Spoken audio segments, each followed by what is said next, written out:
تو یہ روشن آیتیں ہیں۔ اب اس میں روشنی کے حوالے سے اگر بات کریں تو نور بھی ہے، بیان جو ہے وہ سینہ کھولتا ہے، اس حوالے سے بھی روشنی، اندھیرے دور ہوتے ہیں، یہ بھی روشنی ہے۔ اور یہ قرآن کریم کا معجزہ کہ اس کا کوئی بدل نہیں پیش کر سکا۔ ان سے کہا گیا کہ اس کی مثل لے آؤ، بدل تو دور کی بات، تو وہ اس کے مثل بھی نہیں لا سکے، نہ لا سکیں گے۔ تو قرآن کریم کو پڑھیں تو ہم پر کائنات کے اسرار، راز کھلتے ہیں۔ اللہ توفیق دے کہ ہم قرآن کو پڑھیں، سمجھیں اور اس پر عمل کریں۔ آگے بات ہے ہدایت کی۔ اس میں ذہن میں رکھیں، میں پھر اس بات کو دہرا رہا ہوں کہ ارادہ ہدایت سب کے لیے نہیں ہے۔ اس پر کوئی جتنی چاہے بحث کر لے۔ الہیات یعنی اللہ کی باتیں، جب اللہ فرما رہا ہے کہ اللہ جس کو چاہتا ہے راہ دیتا ہے، تو پتہ چل گیا کہ ارادہ ہدایت سب کے لیے نہیں ہے۔ تو اگر کوئی کہے کہ میری قسمت میں ہی ہدایت نہیں تو میں کیا کروں، تو وہ کیا قسمت پڑھ کر آیا؟ اس نے دنیا میں آ کر اپنی قسمت پڑھ لی ہے، کیا لکھا ہوا ہے؟ تو یہ انسان کا اپنا عمل ہے۔ اگر اس کی قسمت میں ہدایت نہیں تو اس کو تو معلوم نہیں ہے نا، اس کی اپنی کوشش کیا ہے؟ کیا اس نے صحیح راستہ چلنے کی کوشش کی، سچ بات سن کر قبول کی؟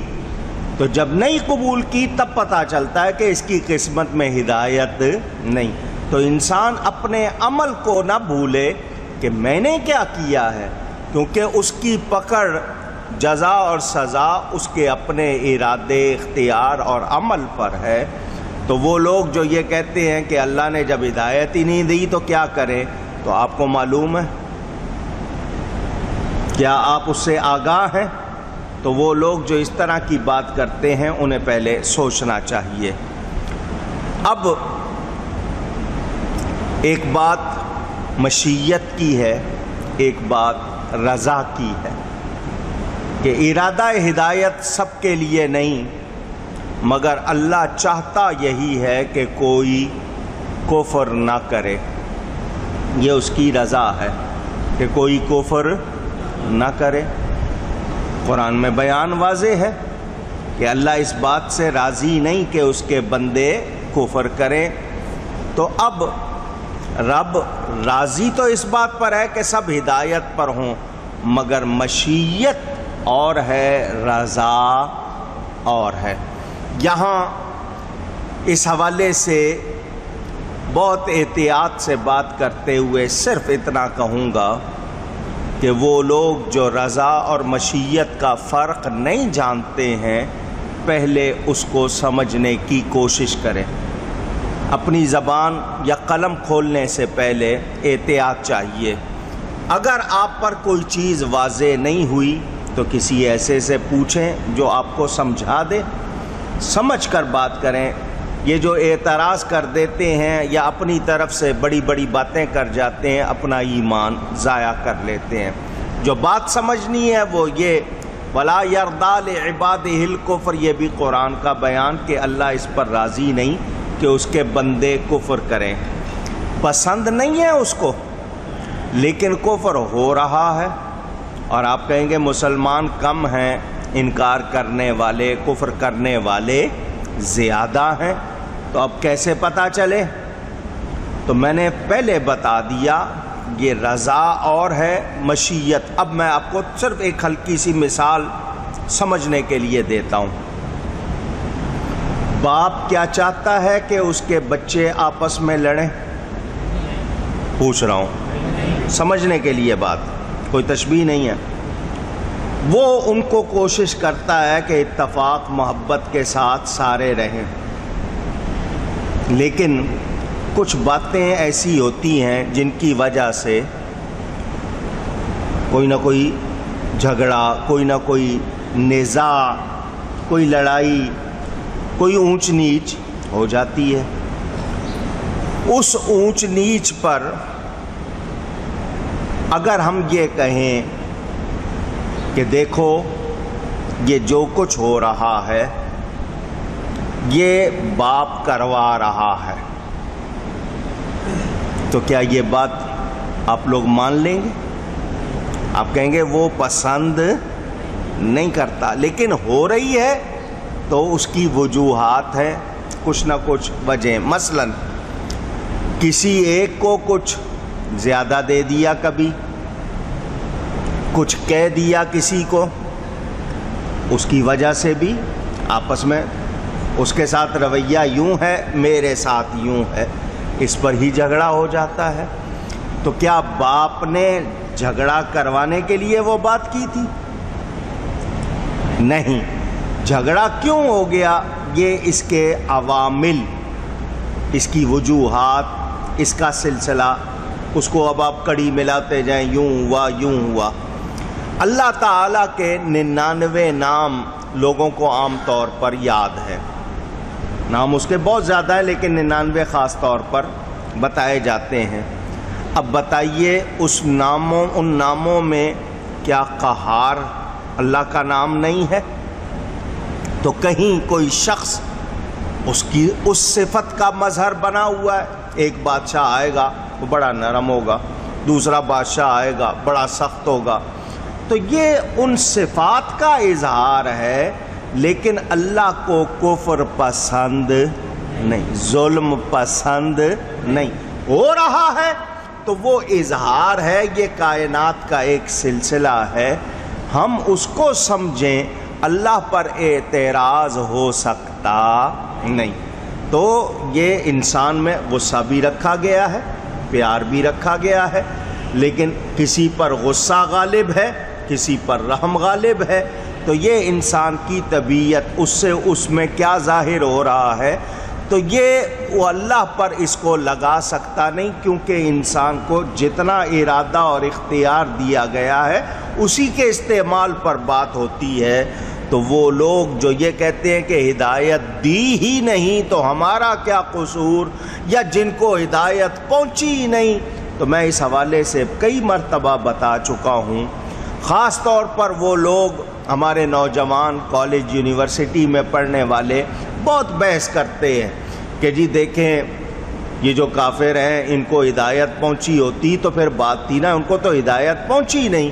تو میں اس کے جواب بہت مرتبہ دے چکا ہوں کہ اگر دنیا میں کوئی ایسا شخص مل جائے جس کو واقعی ہدایت نہیں پہنچی، اول تو ملے گا نہیں، کیوں کہ حضرت آدم سے انسانی سلسلہ شروع ہوا، ان کی اولاد میں صرف ایک بیٹا جو تھا وہ بگڑا، باقی تو سارے پہ نوح علیہ السلام، ان کے آگے انبیاء آتے رہے، تبلیغ ہوتی رہی، کافر تو بعد میں جا کے ہوئے، اسلام پھیلتا رہا۔ کون سا علاقہ ہے جہاں پر اسلام نہیں پہنچا؟ کوئی ایک خطہ بتائیں۔ اور قرآن کی گواہی ہے جب تک ہدایت کے لیے یا ڈرانے والا نہیں بھیجا، اللہ تعالیٰ نے وہاں پر عذاب نہیں کیا۔ جب لوگوں نے نافرمانی کی، سرکش ہوئے، حد سے بڑھے، تو عذاب آیا، تو ہدایت پہنچتی رہی۔ اب یہ دور اگر آپ کہیں تو یہ تو الیکٹرانک میڈیا، ٹیلی کمیونیکیشن کا دور، لوگ کہتے ہیں دنیا ایک گلوبل ولیج ہے، چھوٹا سا گاؤں بن گئی ہے، ایک بات دوسری جگہ سیکنڈ میں پہنچتی ہے، تو وہ لوگ اب تو بالکل بھی نہیں کہہ سکتے کہ کسی نے اللہ کا نام نہیں سنا یا پیغام حق نہیں سنا، ایسا تو نہیں ہو سکتا۔ ہاں اگر کوئی ایسا ایک شخص مل جائے کہ واقعی اس کو ہدایت نہیں پہنچی اور اس نے شرک نہیں کیا، تو اس کا معاملہ فطرت والوں جیسا ہوگا۔ فطرت کس کو کہتے ہیں؟ دو نبیوں کے درمیان کا زمانہ۔ حضرت عیسیٰ علیہ السلام تشریف لے گئے، ان کے بعد ہمارے نبی پاک تقریباً 550-600 سال کے بعد آئے، تو یہ درمیان کا زمانہ جو کہلائے گا، یہ کیا؟ فطرت اس کو کہتے ہیں۔ تو اس میں چونکہ کسی کی نبوت جاری نہیں ہوتی ہے، تو وہ زمانہ فطرت کا، اس میں جو شرک نہ کرے اس پر وہ عذاب نہیں ہوتا۔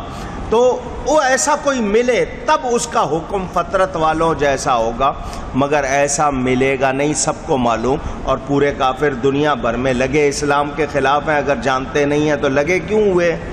تو یہ ذہن میں رہے۔ تو وہ جو کہتے ہیں کہ جب اللہ نے ہدایت نہیں دی تو اللہ تعالیٰ کی رضا نہیں ہے ایسی، یہ ذہن میں رہے۔ تو ارادہ اور رضا میں فرق ہوتا ہے۔ رضا ہدایت سب کے لیے ہے، ارادہ ہدایت سب کے لیے نہیں ہے۔ یعنی رب پسند کرتا ہے کہ سب ہدایت پر آ جائیں، یہ اس کی رضا ہے، مگر ارادہ یہ ہے کہ کچھ آئیں اور کچھ نہ آئیں۔ یہ ارادہ اور رضا میں فرق سمجھا رہا ہوں میں آپ کو۔ تو ارادہ اور محبت و رضا میں بہت فرق ہے۔ سب کو ہدایت کا حکم دیا ہے، تو یہ بات واضح ہو گئی۔ اب سب کے لیے ہدایت نہیں رکھی، یہ اس کی مشیت ہے۔ اس میں اور آپ کوئی بات کریں گے تو ہم وہاں تک صحیح پہنچ نہیں سکیں گے، اپنا ایمان کہیں ضائع نہ کر لیں۔ تو بہت دفعہ حکم ارادے کے خلاف بھی دیا جاتا ہے، ارادہ نہیں ہوتا مگر اس کے خلاف اس سے ٹکراتی ہوئی بات کی جاتی ہے۔ اب میں اس کی بھی مثال سمجھا دوں۔ حضرت ابراہیم علیہ السلام کو حکم دیا کہ بیٹے کو ذبح کر دو، حکم تھا یا نہیں؟ آواز آئے؟ حکم تھا۔ نبی کا خواب اللہ کا حکم ہوتا ہے، حکم دیا مگر ارادہ نہیں فرمایا۔